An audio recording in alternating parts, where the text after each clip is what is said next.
Lucas Haneman here. Welcome to this week's episode of Guitar Tone Tuesday. I hope everyone is having a fantastic week so far. You guys remember this guitar from a couple weeks back? This is the vintage VSA 555. Well, my friend Guy lent me this guitar for the show, and we already did an episode on the guitar itself. But what we have not done yet is an episode on a string change on an electric guitar and how it affects the tone. Specifically, roundwound versus flatwound strings. So, Guy gave me these strings to put on the guitar. These are Chromes, very popular flatwound strings, the 11 to 50 gauge. So I'm going to cut to the chase. What we're going to do is we're going to hear this guitar in a track with the roundwound strings. And then right after that, we're going to hear it in a track with the flatwound string. So today's episode is all about listening and using your ears to determine what sound you prefer. So let's get right to it. Here's the playing example. Hold on, one more thing. When you see me wearing that blue shirt, it's roundwound strings. And when you see me wearing this green shirt, it's flatwound strings. And sit down, relax, grab your favorite beverage because it's about to get smooth in here.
Are you still awake? The jazz coma is over. Just kidding. I love playing that kind of stuff. And just so you guys know, both tracks were played through this amplifier. Same settings, nothing changed except for the strings. So let me know what you guys thought down below. How did the tone change with the Flatwound strings?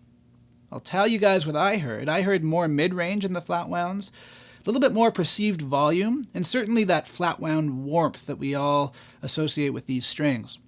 Very cool. You know, Flatwound strings, they have a tape winding or a ribbon winding, and it makes them feel very different, that's for sure, than a standard string.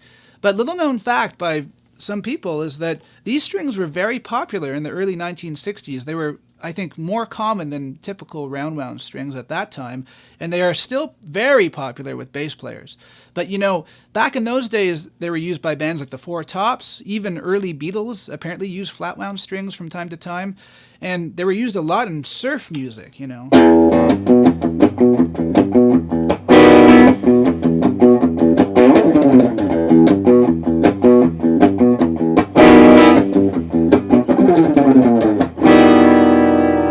I wish I had a Bigsby or a Wang bar of some kind, because they're perfect with that. I also used a lot in rockabilly.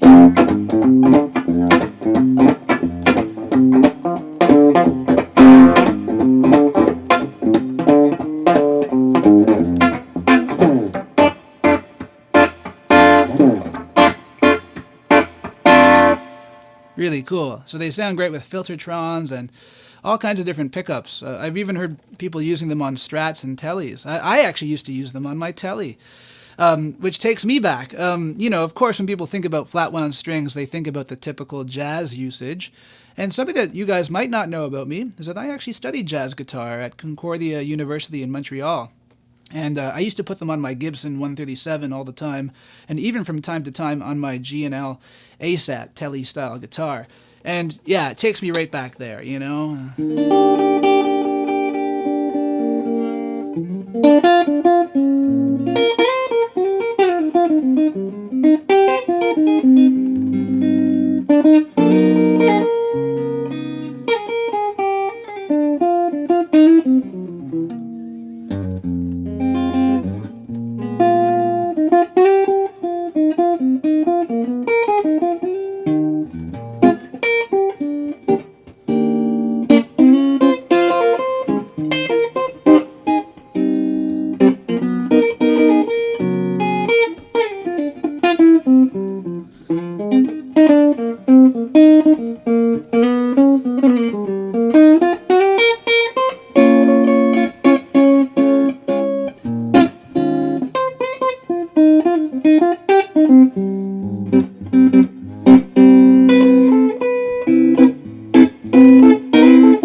Takes me right back to that place, playing traditional jazz.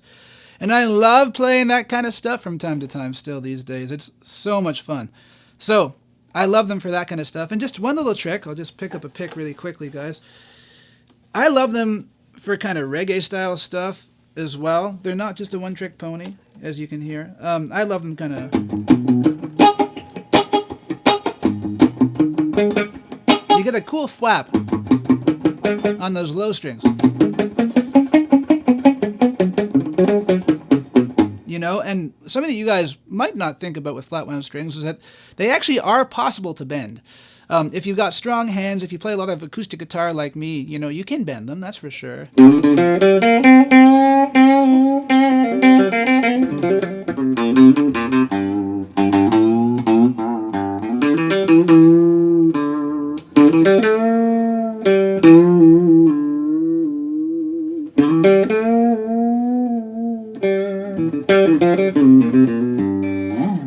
you can do it.